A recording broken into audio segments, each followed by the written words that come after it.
Hi students, welcome to English Madhyam. तो आज का हमारा पैसेज है बिटर मिल्क। ठीक है, तो चलिए स्टार्ट करते हैं आज की क्लास को। The events in Rajamahendravaram in Andhra Pradesh involving the mass poisoning of consumers by milk contaminated with ethylene glycol. कह रहा है कि राजा महेंद्रवर्मम जो कि आंध्र प्रदेश में है, वहाँ पे एक घटना हुई जिसमें बहुत से लोगों को मास पॉइजनिंग हो गई। एक तरीके से उन्होंने कोई चीज़ ऐसी ले ली जिससे उनको मास पॉइजनिंग हो गई। और वो किस लिए हुआ कि जो कंज्यूमर्स थे उन्होंने मिल्क लिया है, पिया है, जिसमें मिलावट थी किसकी, एथिलीन ग्लाइकोल की।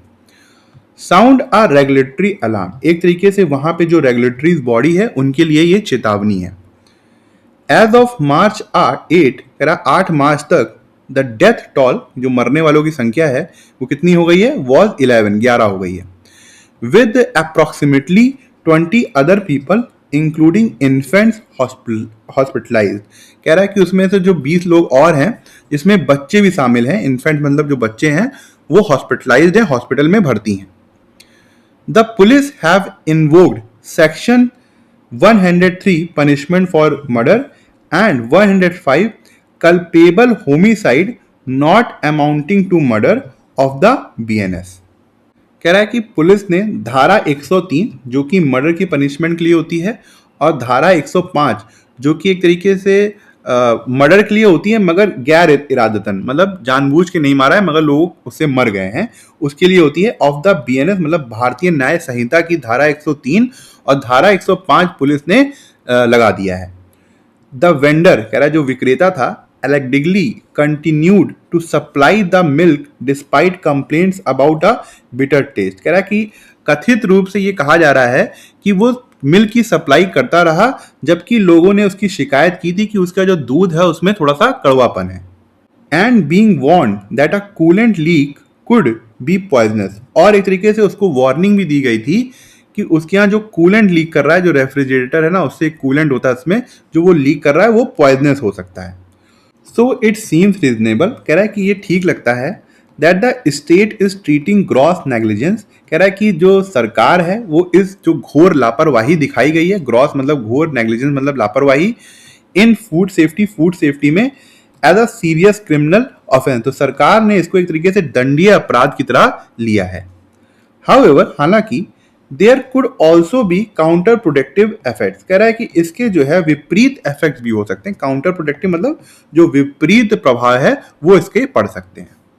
Milk is a staple in Indian house holds. कह रहा है कि भारत के घरों में जो दूध है वो एक मेन पदार्थ की तरीके है जो हमारे यहाँ हर दिन यूज होता है, हर काम में यूज करते हैं, चाहे वो हम चाय बनाना हो, घी बनाना हो, मतलब हम जो दूध के प्रोडक्ट हैं वो अपने यहाँ डेली रोजमर्रा की लाइफ में हमारे है। And contamination by an industrial compound already infamous in India. कह रहा है कि अब अगर इस मिल्क में मिलावट होने लगेगा इंडस्ट्रियल कंपाउंड में, इंडस्ट्रियल कंपाउंड के जरिए, मतलब इंडस्ट्रियल के जो कंपाउंड है, जो चीज़ है, अगर हम उसमें दूध में मिलावट करने लगेंगे उसमें, जो कि पहले से ही बदनाम है भारत में कि हमारे यहाँ ये चीज़ है कि भाई हमारे यहाँ हर चीज़ मिलावट होती रहती है, लोगों को शक रहता है। खुद ही देख लो, हम लोग ना बाहर का चीज़ खाने से परहेज करते हैं क्योंकि ये लगता है कहीं कुछ मिलावट ना हो।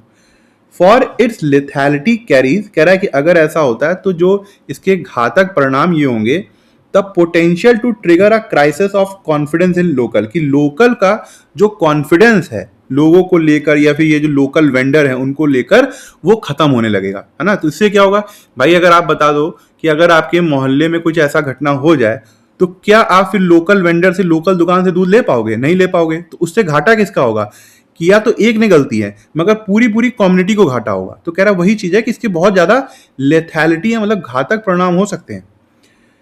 अनब्रांडेड मिल्क सप्लाईज, और वो किसके लिए होगा कि जो अनब्रांडेड मिल्क सप्लाईज है भाई, जो हमारे यहाँ दूध देने आते हैं, ठीक है, बहुत से चट्टों में दूध मिलते हैं, या फिर बहुत से देखो जो डेयरी मिल्क होते हैं जो कि ब्रांडेड नहीं होते हैं, उनसे फिर भी लोग लेते हैं भाई, कभी कभी दूध नहीं मिलता है तो उनसे लेते हैं। तो कह रहा है ये जो अनब्रांडेड मिल्क सप्लाईज है उनके लिए बहुत ज्यादा घातक हो जाएगा। फिर children and the elderly are most affected by ethylene glycol. कह रहा है कि जो बच्चे हैं और जो बुजुर्ग हैं वो सबसे ज्यादा अफेक्टेड हुए, सबसे ज्यादा उनके ऊपर प्रभाव पड़ा किसका, एथिलीन ग्लाइकोल पॉइजनिंग का। Due to their higher metabolic sensitivity, क्योंकि उनके अंदर की जो मेटाबॉलिक सेंसिटिविटी है, मतलब जो उनके अंदर रासायनिक चीज़ें चल रही हैं वो बहुत ज़्यादा सेंसिटिव है कि कुछ भी थोड़ा बहुत खराब खा लेते हैं तो बहुत जल्दी बीमार पड़ सकते हैं। And lower renal reserves respectively, कह रहा है कि बच्चों में तो एक तो मेटाबॉलिक सेंसिटिविटी है, मतलब बहुत ज़्यादा सेंसिटिव होते हैं। भाई बच्चे का जो इम्यून सिस्टम होता है इतना मजबूत भी नहीं होता है, तो उसकी वजह से जो वो खाते हैं या फिर पॉइजनस कोई चीज़ उन्होंने खा ली तो बहुत जल्दी प्रभाव पड़ता है। और जो बुजुर्ग लोग हैं, लोअर रेनल रिजर्व का मतलब होता है ये किडनी से रिलेटेड वर्ड है, ठीक है, कि आपकी जो किडनी है उनकी उतनी ज्यादा प्रभावशाली नहीं रह जाती उस उम्र तक। भाई 70-75 साल के जो अगर बुजुर्ग जो लोग हैं उनकी किडनी मान लो कुछ गड़बड़ है तो उससे इनका ऊपर बहुत ज्यादा प्रभाव पड़ता है। किडनी का काम क्या होता है कि जो खून है हमारा फिल्टर करता है उसको, और उससे क्या होता है कि वो पॉइजनस चीजें खून से निकाल लेता है, वो फिर बॉडी में फ्लो करता है। मगर अगर जो किडनी है वो ठीक नहीं होगी तो जो फिल्ट्रेशन है ब्लड का वो ठीक से हो नहीं पाएगा, इसलिए उनका जो प्रभाव है किसका, एथिलीन ग्लाइकोल का, वो बुजुर्गों के ऊपर ज्यादा पड़ता है। This could push people towards pasteurised milk from regulated cooperatives such as Amul और विजय। कह रहा है कि इससे ये होगा कि लोग मजबूर हो जाएंगे कि वो पेस्चराइज्ड मिल्क की तरफ बढ़ें। पेस्चराइज्ड मिल्क क्या होगा, जो दुकानों में अमूल के दूध मिलते हैं ना, जो एकदम क्लीन करके दिए जाते हैं। किससे, रेगुलेटेड कोऑपरेटिव, मतलब जो ऐसी कंपनियां जो कि सरकार के द्वारा नियंत्रित हैं, जैसे अमूल हो गया और विजय हो गया। मतलब रेगुलेटेड का मतलब है कि वो कानून को फॉलो कर रही हैं। विच सीम्स डिजायरेबल, कह रहा है कि ये जो ये कदम होगा वो ठीक भी लगता है। क्यों, क्योंकि लोगों को अपनी सेहत का ख्याल है, ऐसी घटनाओं से वो बचना चाहते हैं। इसकी वजह से अगर वो ऐसी कंपनीज के पास जाते हैं जो कि रेगुलेटेड है, मतलब नियमों से बंधे हुए हैं, रूल से बंधे हुए हैं, तो उनके ऊपर हम भरोसा कर सकते हैं। But a large share of milk is also distributed in India through small vendors. कह रहा है कि लेकिन जो एक बड़ा हिस्सा है दूध का वो भारत में स्मॉल वेंडर्स, जो स्मॉल विक्रेता हैं, उन्हीं के द्वारा डिस्ट्रीब्यूट किया जाता है, मतलब उनके पास ज़्यादा अभी मार्केट है।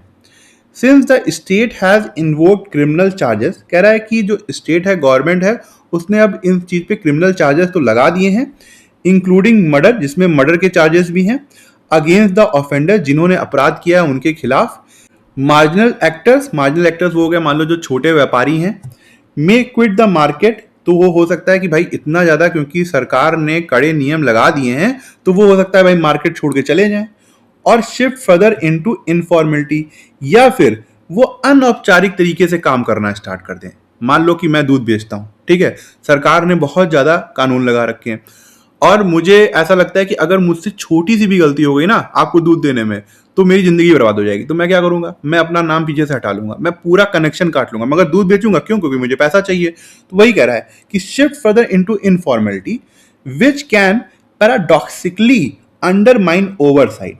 इसका मतलब ये है कि सरकार ये क्या कहते हैं, क्यों रूल ला रही है कि वो निगरानी रख सके, मगर इससे ये होगा कि लोग इनफॉर्मल एक्टिविटीज में चले जाएंगे, अनौपचारिक में, ऑफिशियली नहीं होगा, पीछे से काम करने लगेंगे, जिससे क्या होगा कि वो अथॉरिटीज की नजरों से बचे रहेंगे। तो कह रहा है कि ये पैराडॉक्सियल होगा, मतलब विरोधाभास होगा, अपोजिट होगी चीजें, जैसा करना चाह रहे हैं हम वैसा नहीं होगा, वो हो जाएगा जो हम करना नहीं चाह रहे हैं। ठीक है, though the state may be projecting a strong hand at work by criminalizing the vendors' alleged conduct। कह रहा है कि हालांकि जो सरकार है उसने ये प्रोजेक्टिंग मतलब ये दिखाया है कि वो अपना काम बहुत ज़्यादा मजबूती से कर रही है कि जो वेंडर्स ने कथित रूप से जो कारनामा, ये जो काम किया है उसको क्रिमिनलाइज कर दिया है, मतलब उसको एक तरीके से अपराधी बना दिया है सरकार ने। The importance of regulations can not be over stated. कह रहा है कि ये बात भी एकदम ठीक है क्योंकि सरकार ने ऐसा कर रही है, ये जरूरी भी है क्योंकि हम कानूनों को नजरअंदाज नहीं कर सकते। ये इंपॉर्टेंट है कि अगर हम किसी को पनिशमेंट देंगे नहीं तो कल को अगला फिर से कोई करेगा, तो ये चीज भी इंपॉर्टेंट है। Food safety compliance is as much about punishing bad actors as about reducing the cost of doing the right thing. कह रहा है कि फूड सेफ्टी का पालन करने का मतलब ये है कि ये जो बैड एक्टर्स हैं उनको पनिश करना। बैड एक्टर्स कौन हो गए, जो मिलावट कर रहे हैं, जो हम लोगों के पास चीज़ों को मिला रहे हैं या फिर चोरी छुपे एक अपराध कर रहे हैं, तो वो बैड एक्टर्स हो गए। एक तो फूड सेफ्टी कंप्लायंस का मतलब है कि उन लोगों को पनिश करना, और साथ ही साथ एक और भी चीज़ है कि राइट थिंग को, जो सही चीज़ है उसके कॉस्ट को कम करना। मान लो सरकार मुझसे ये कहती है कि भाई आप जो दूध बेच रहे हैं उसका लाइसेंस हमसे लीजिए और उसका एक तरीके से आप MRP फिक्स करिए और एक्सपायरी डेट बताइए, सब कुछ करिए, ठीक है, मैं कर दूंगा। मगर अगर वो मुझसे कहने लग जाए कि 50 रुपए मुझको दो, तो कैसे दे देंगे भाई? 34 रुपए का मान लो दूध, 65 रुपए का आज का दूध है, तो वो कह रहा है कि 20 रुपए मुझे भी एक्स्ट्रा दो, हम कैसे दे देंगे? हम लॉस में चले जाएंगे। तो वही कह रहा है कि सरकार का काम ये भी है, फूड सेफ्टी कंप्लायंस अगर रखना है, मतलब रूल्स को फॉलो करवाना है, तो कॉस्ट, जो सही चीजों की कॉस्ट है उसको भी कम करो, ताकि लोग घबराएं ना सही चीज करने से। भाई लोग सरकार के बिना काम करना क्यों पसंद करते हैं? वो टैक्स नहीं देना चाहते, अदर कॉस्ट नहीं देना चाहते, इसीलिए कह रहा है कि ये जो राइट थिंग की कॉस्ट है उसको हमें रिड्यूस करना होगा। In the informal supply chain, कह रहा है कि ये जो इनफॉर्मल सप्लाई चेन है, cold chain monitoring, cold chain का समझ रहे हो? मॉनिटरिंग क्या हो गया? जो ठंडी जगह होती है जहां पे चीजों को रखा जाता है, ठीक है, कोल्ड स्टोरेज। तो कह रहा है ये जो कोल्ड चेन की मॉनिटरिंग है, हाइजीन इंस्पेक्शन है, मतलब साफ सुथरा है, कितना है, क्या है, इसका जो इंस्पेक्शन होता है, आर ऑलमोस्ट इंटायरली एब्सेंट। तो इन सब चीजों में हम, मतलब इंस्पेक्शन वहां पे हो ही नहीं सकता, वहां पे एब्सेंट भी रहता है। इनफॉर्मल सप्लाई चेन का मतलब क्या हो गया? जो ऑफिशियल रूप से सप्लाई चेन नहीं है, पीछे से लोग काम कर रहे हैं, तो जब सरकार को पता ही नहीं है तो इंस्पेक्शन क्या होगा और कैसे उसको हम मॉनिटर करेंगे, कैसे देख सकते हैं? लीविंग रूम फॉर कंटेमिनेशन, इससे क्या होता है कि एक जगह पैदा होती है, एक स्पेस पैदा होता है उस काम में कि वहां पे मिलावट हो सकती है। भाई जब आप बिना ऑफिशियल रूप से काम करेंगे तो आप मिला भी देंगे, और कल को कोई घटना हो जाएगा तो आपकी अकाउंटेबिलिटी भी नहीं रहेगी, आपकी जिम्मेदारी भी नहीं रहेगी। तो लोग इस तरीके से काम कर रहे हैं, इसीलिए कह रहा है कि वहां पे एक जगह बन जाती है कि मिलावट हो सकती है। Subsidized testing kits and cooperative chilling facilities can thus reduce the risk at small dairies. कह रहा है कि अगर हम छोटे विक्रेताओं को सब्सिडाइज टेस्टिंग किट्स दें, मतलब वो अपनी चीज़ों को टेस्ट कर सकते हैं और वो सस्ती भी हों, और फिर एक कोऑपरेटिव चिलिंग फैसिलिटीज हो, मतलब वो अपने सामान को ऐसी ठंडी फैसिलिटीज में रख सकते हैं जहाँ पे लोग काफ़ी, मतलब पार्टीज इन्वॉल्व हों, तो इससे ये क्या होगा कि ये जो कंटेमिनेशन वाला रिस्क है वो कम हो जाएगा। Regulator may also consider safe harbor provisions that ease penalties for dairy operators. कह रहा है कि जो रेगुलेटर्स हैं, जो रूल्स बनाते हैं, जो रूल इन्फोर्स करते हैं, जो मतलब लागू करते हैं, वो सेफ हार्बर प्रोविजन को भी कंसीडर कर सकते हैं। सेफ हार्बर प्रोविजन का मतलब होता है कि आपको सजा कम होगी, मतलब जो भी सजा है तो उसमें इसमें कुछ ऐसे रूल्स होते हैं कि आपको सजा कम होगी। तो कह रहा है कि ये चीज उनको कंसीडर करनी चाहिए, सेफ हार्बर प्रोविजन को कंसीडर करना चाहिए, जिससे क्या होगा कि पेनाल्टीज को हमें ढीला करना चाहिए उन डेयरी ऑपरेटर्स के लिए, जो मतलब दूध वाला ऑपरेट करते हैं उनके लिए, हु रिपोर्ट कंटेमिनेशन, जो कि मिलावट की रिपोर्ट दें एट देयर फैसिलिटीज, उनके फैसिलिटीज में, ठीक है। मतलब रेगुलेटर्स जो है, रेगुलेटरी बॉडीज को जो रिपोर्ट करेंगे कि भाई हमारे फैसिलिटीज में जहां पे हम काम कर रहे हैं या हम काम करवा रहे हैं वहां पे मिलावट हो रही है, तो ऐसे डेयरी ऑपरेटर्स के लिए हमको ये करना होगा कि उनको सजा कम हो, उनको पेनाल्टी कम हो। This could also encourage early disclosure, इससे क्या होगा कि जो और भी ऑपरेटर्स होंगे वो बताएंगे और हमें पहले ही चीजों का पता चल जाएगा कि हाँ यहाँ पे चीजें मिलावट हो रही है। Giving authorities time to save life, इससे क्या होगा कि जो अथॉरिटीज हैं उनके पास समय मिल जाएगा लोगों की जान बचाने के लिए। But this also makes consistent enforcement crucial, कह रहा है कि ये भी जरूरी है कि हम लगातार कानून को एक तरीके से लागू करें, इन्फोर्स करें, ये भी बहुत ज्यादा इंपॉर्टेंट है। क्रूशियल मतलब important. That a dairy could operate without a safety license for 11 years raises serious questions about the oversight of the local government and the FSSAI.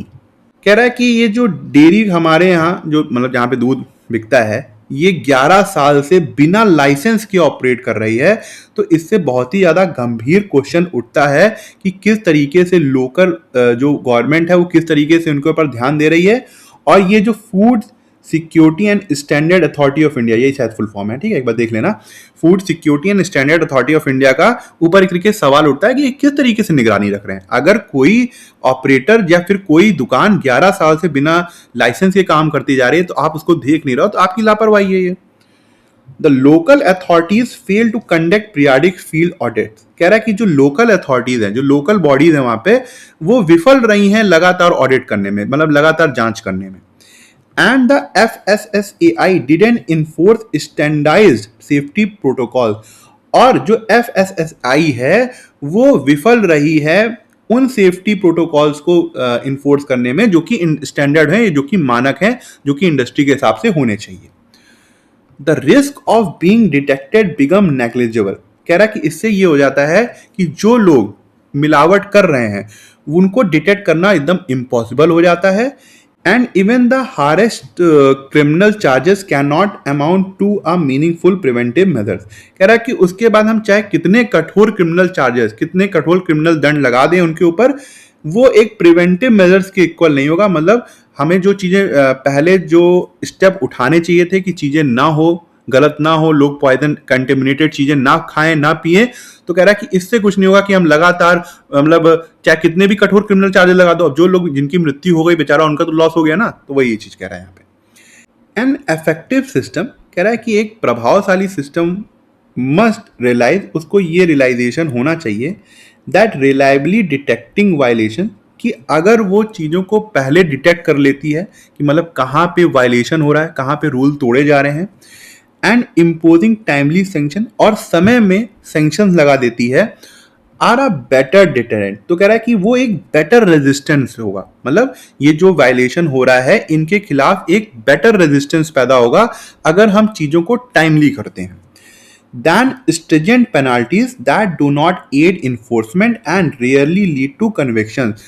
कह रहा है कि उसके मुकाबले किसके, कि अगर हम कठोर पेनाल्टीज लगाते हैं तो ना तो हम पूरी तरीके से उसको लागू कर पाते हैं, ना ही पूरी तरीके से उसको इन्फोर्स कर पाते हैं, ना ही हम पूरी तरीके से उसमें सजा दिलवा पाते हैं। ठीक है, कह रहा है कि इंपॉर्टेंट ये है कि हम चीज़ों को जल्दी डिटेक्ट करें, कहाँ पे कानून टूट रहा है, जैसे ही डिटेक्ट करें वहां पे तुरंत सैंक्शंस लगा दें, पेनाल्टीज लगा दें। हाँ, इसके बजाय कि हम बाद में घटना होने के बहुत कठोर पेनाल्टीज लगाएं, तो ना तो वो कठोर पेनाल्टीज पूरी तरीके से सोसाइटी में लग पाती है, ना ही हम जो कन्विक्टेड लोग होते हैं, जो अपराधी होते हैं, हम उनको पूरी तरीके से सजा दिला पाते हैं। ठीक है, अब ये क्वेश्चन 1 करो। Which of the following statements are correct regarding, कह रहा है कि कौन से स्टेटमेंट इसमें से करेक्ट है। The legal and social implication, कह रहा है कि लीगल और सामाजिक असर क्या होगा ऑफ द मिल्क कंटेमिनेशन, जो मिल्क में मिलावट हुई है, एज पर द पैसेज के अनुसार। The state has invoked section of the BNS related to murder and culpable homicide to treat gross food safety negligence as a serious criminal offence. हाँ, ये तो ठीक है। कह रहा है कि एक तरीके से भाई लीगल एक्शन तो यही हुआ ना कि सरकार ने सेक्शन 103 या 105 और 103 को लागू कर दिया है भारतीय न्याय संहिता के हिसाब से, जो कि मर्डर और कल्पेबल होमोसाइड के लिए है। और किसके लिए लागू किया, कि जो इन्होंने बहुत ज़्यादा लापरवाही दिखाई है फूड सेफ्टी को लेकर और एक तरीके से उसमें दंडित अपराध माना है। तो पहला तो सही है। The author suggest that children and elderly are less affected by, ये तो पहली बात तो स्टेटमेंट ही गलत है कि भाई कोई लेस अफेक्टेड नहीं है, वो सबसे ज़्यादा अफेक्टेड है। ठीक है, मोर अफेक्टेड है। किससे, एथिलीन ग्लाइकोल से। क्यों, क्योंकि एक तो बच्चों में मेटाबॉलिक की समस्या होती है और जो बुजुर्ग होते हैं उनके यहाँ किडनी रिलेटेड समस्याएं होती है, मगर ये इससे रिलेटेड नहीं है, ये इम्प्लीकेशन नहीं है। ना तो ये सामाजिक रूप से इसका असर ऐसा पड़ेगा, ना ही लीगल रूप से पड़ेगा। Severe criminal charges like murder against vendors might paradoxically push marginal actors into further informality, making oversight more difficult। हाँ, सामाजिक रूप से असर ये पड़ सकता है कि अगर हम ज़्यादा कठोर क्रिमिनल चार्जेस लगाते हैं जैसे मर्डर का, तो उससे क्या होगा, जो वेंडर्स हैं छोटे छोटे, उनके ऊपर उल्टा प्रभाव पड़ेगा कि वो क्या होगा कि और ज़्यादा इनफॉर्मल इंडस्ट्री की तरफ या सेक्टर की तरफ आगे बढ़ेंगे, अपने आप को ऑफिशियली नहीं दिखाएंगे, जिससे उनके ऊपर नज़र रखना और ज़्यादा डिफिकल्ट हो जाएगा। तो ये हो गया लीगल इम्प्लीकेशन और ये हो गया सोशल इम्प्लीकेशन। तो 1 and 3 आर करेक्ट, तो ओनली 1 and 3। ठीक है,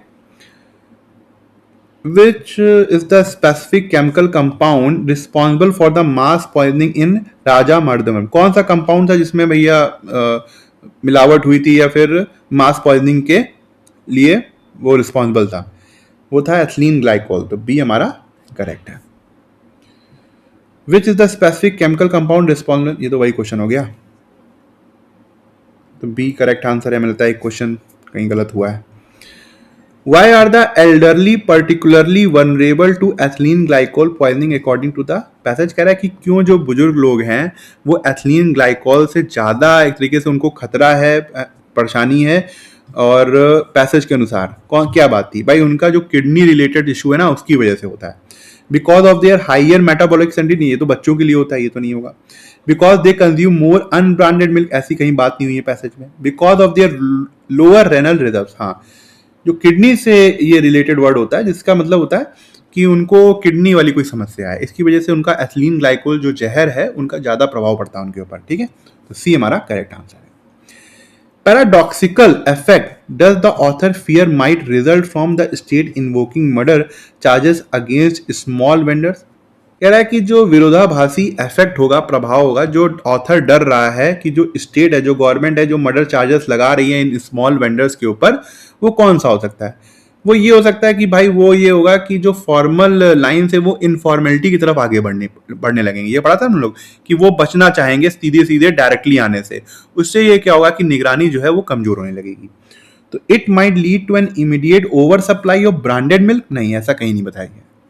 it could cause marginal actors, कह रहा है कि जो हमारे यहाँ छोटे एक्टर्स हैं, जो छोटे स्तर पे काम कर रहे हैं, टू मूव फर्दर इनटू इनफॉर्मेलिटी, हाँ, वो फिर इनफॉर्मल लाइन में चले जाएंगे, वो फॉर्मल नहीं रहेंगे। क्यों? क्योंकि उनको डर रहेगा कि उनको ज्यादा सजा हो सकती है, तो वो क्या होगा कि पीछे से काम करना स्टार्ट करेंगे। तो बी एकदम करेक्ट आंसर है। ये हमारा आज का क्लोज टेस्ट है, एक बार पढ़ के देखो, समझ में आ रहा नहीं आ रहा, लेंदी है थोड़ा सा, ठीक है। तो पहले पढ़ लेते हैं। द आइसबर्ग, आइसबर्ग पता ही होगा, जो बर्फ का टुकड़ा होता है, नोन एज A23A, जिसका नाम A23A है, was one the largest on earth. कह रहा है कि एक समय ये बहुत ही बड़ा, सबसे बड़ा आइसबर्ग था धरती के ऊपर। Covering an area more than twice the size of greater London. कह रहा है कि ये ग्रेटर लंदन से लगभग 2 गुना बड़ा था। But after a path of full of twist and turns, कह रहा है कि फिर इसका एक रास्ता इतना ज़्यादा मुड़ा हुआ और ऐसी ऐसी जगह से था, A23 हैज़ मेल्टेड, जिसकी वजह से वो पिघल गया। फ्रैक्चर, टूट गया, and spectacularly disintegrated over the past year, और पिछले सालों में वो काफ़ी ज़्यादा टूट गया, मतलब डिसइंटीग्रेट हो गया। Now far from the icy seas of Antarctica, कह रहा है कि अब एंटार्क्टिका के समुद्रों से काफ़ी दूर, what is left of A23 is being eaten away by warmer waters. जो भी A23A आइसबर्ग नाम का जिसका नाम था, जो भी कुछ बचा था वो गर्म पानी उसको खा गया, मतलब एक तरीके से गर्म पानी से वो और ज्यादा पिघल गया। It is in its death dash not expected to last more than a matter of weeks. एक तरीके से कह रहा है कि वो अब एकदम अंतिम चरणों में है अपने, और हम इससे ज़्यादा एक्सपेक्टेशन नहीं लगा सकते कि वो और ज़्यादा कुछ ही हफ्तों का एक तरीके से चल सकता है या फिर पूरी तरीके से पिघल जाएगा। ऑल आइसबर्ग्स मेल्ट इवेंचुअली, कह रहा है कि ज़्यादातर जितने भी आइसबर्ग्स होते हैं वो अंततः जाकर वो पिघल जाते हैं। But scientists have been looking at how it is disintegrated for clues about how other parts of Antarctica might respond as the climate changes। कह रहा है कि मगर साइंटिस्ट इस बात को देखना चाह रहे हैं कि किस तरीके से ये जो आइसबर्ग है ये डिसइंटीग्रेट हुआ, मतलब टूट रहा है, और उससे वो संकेत जानना चाहते हैं कि अदर जो पार्ट्स हैं अंटार्कटिका के वो किस तरीके से रेस्पॉन्ड करेंगे जो हमारे यहाँ इस समय क्लाइमेट चेंजेस हो रहे हैं उसमें। It's been an extraordinary journey, कह रहा है कि बहुत ही ज़्यादा एक्स्ट्रा ऑर्डिनरी जर्नी है इसकी, जो A23A की है। किसने कहा है ये? Says professor Mike Meredith of the British Antarctic survey. ये किसने कहा है? जो प्रोफेसर है माइक, जो कि ब्रिटिश एंटार्क्टिक सर्वे के पार्ट हैं, जो कि हुई है कैम्ब्रिज में। But it is on it's dash now. देखते हैं, अब हो सकता है कि वो अपने लास्ट जर्नी में हो या लास्ट स्टेज में हो, ऐसा कुछ मतलब निकलेगा। This is the story of A23 as final month. कह रहा है कि ये जो स्टोरी आपने अब तक पढ़ी वो थी A23A नामक आइसबर्ग की लास्ट मंथ की। But first we have to go back to 1986। कह रहा है कि लेकिन हमको पहले 1986 में चलना पड़ेगा। दैट ईयर, उस साल, a nuclear reactor exploded at the Chernobyl power plant in what is now northern Ukraine. कह रहा है कि उस साल एक न्यूक्लियर रिएक्टर में एक्सप्लोजन हुआ था, जो कि सबको पता होना चाहिए कि चेर्नोबिल में हुआ था, जो कि इस समय उत्तरीय यूक्रेन में स्थित है। Gary Lineker one the golden boot at the FIFA world cup in Mexico. कह रहा है कि मैक्सिको में जो फीफा वर्ल्ड कप हुआ था, फुटबॉल का वर्ल्ड कप हुआ था, उसमें गैरी लिनेकर ने गोल्डन बूट जीता था। And Whitney Houston received her first Grammy award, और विटनी हुस्टन ने पहला ग्रैमी अवार्ड अपना जीता था। Away from the words gauge, कह रहा है कि दुनिया की नजरों से दूर, द फ्लेंचर आइस शेल्फ, जो ये फ्लेंचर आइस शेल्फ था, इसी A23A की बात हो रही है, a massive floating tongue of ice extending from the Antarctic continent. कह रहा है कि एक बहुत सा एक तरीके से लॉन्ग टाइप का ये आइसबर्ग था, टंग जैसा था, जो कि एंटार्क्टिक कॉन्टिनेंट से बढ़ता चल रहा था and into the Weddell sea, और वेडल सी की तरफ, वॉज चेंजिंग ड्रामेटिकली, बहुत तेजी से वो चेंज हो रहा था. One of the icebergs to dash और काल वॉज A23A. कह रहा है कि उसी में से, ये जो फ्लिंचर आइसशेल था उसी में से एक जो आइसबर्ग था वो उसी से टूटा, जो कि था A23A. Then about 4000 square kilometre, रफली 1540 स्क्वायर माइल, और उसका जो साइज था लगभग लगभग 4000 स्क्वायर किलोमीटर था. It soon become anchored in the muds of the Weddell C.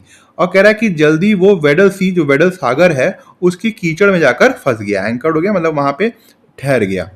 Where it remained stuck for more than 30 year, जहां पर वो 30 साल से ज्यादा फंसा रहा. It wasn't until 2020 that scientists noticed signs that A23 was on the move again. कह रहा है कि 2020 के बाद साइंटिस्ट को साइन दिखा कि A23 जो है वो दोबारा चल पड़ा है. Guided by ocean currents and the shape of the sea floor. कह रहा है कि फिर वो ओशन करेंट उसको, और जो सी फ्लोर मतलब जो पूरा रास्ता था जहां पे पानी बह रहा था, वो फिर उसको गाइड करता चला गया. It began to follow a route along iceberg alley. फिर उसने आइसबर्ग एले का जो नामक रूट था उसको फॉलो किया, मतलब जिस रूट में वो बह रहा था उसका नाम था iceberg alley. Toward the South Orkney island, और साउथ ऑर्किने की तरफ. There it become trapped in a giant rotating dash of water called a Taylor column. फिर वहां पे ये जो आइसबर्ग था, वो कहते नहीं है, वो पानी का ज्वार भाटा होता है, उस तरीके की मीनिंग आ रही है. रोटेटिंग तो वही होगा, ज्वार भाटा. तो वो टाइलर कॉलम नामक जो ज्वार भाटा था उसमें फंस गया. Spinning on the spot for 8 month, और 8 महीने वहां पर घूमता रहा. It then headed toward South Georgia island. फिर वो साउथ जॉर्जिया आइलैंड की तरफ बढ़ चला. Where it got stuck again, जहां पे वो दोबारा फंस गया फॉर अ फ्यू मंथ्स, कुछ मंथ के लिए.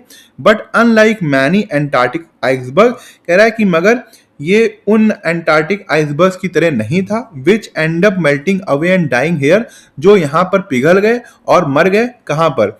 जॉर्जिया आइलैंड में. मतलब बहुत से एंटार्क्टिक आइसबर्ग थे जो कि वहां पर फंसकर पिघल गए या फिर मर गए. A23 अब broke free once more. A23 वहां से दोबारा निकल पड़ा. क्या होना चाहिए हमारा पहला answer? It is in its death dash not expected to last more than a matter of weeks. क्या होना चाहिए? पैरोक्सिज्म. पैरोक्सिज्म का पार्ट ऑफ स्पीच होता है नाउन, और इसका मतलब होता है कि अचानक से कोई भावना का प्रकट करना, बहुत तेजी से चिल्ला पड़ना या फिर खुशी से चिल्ला पड़ना, कुछ भी हो सकता है. अचानक से जो आउटबर्स्ट होता है इमोशन का, तो ये नहीं होगा. थ्रोज का मतलब होता है एक तरीके से कि जब आप एकदम अंतिम स्थिति में हो अपनी, है ना, बस हो सकता है कि कोई भी इंसान जो है वो एकदम अंतिम स्थिति में और आखिरी स्टेज में हो, अपनी मृत्यु के पास हो.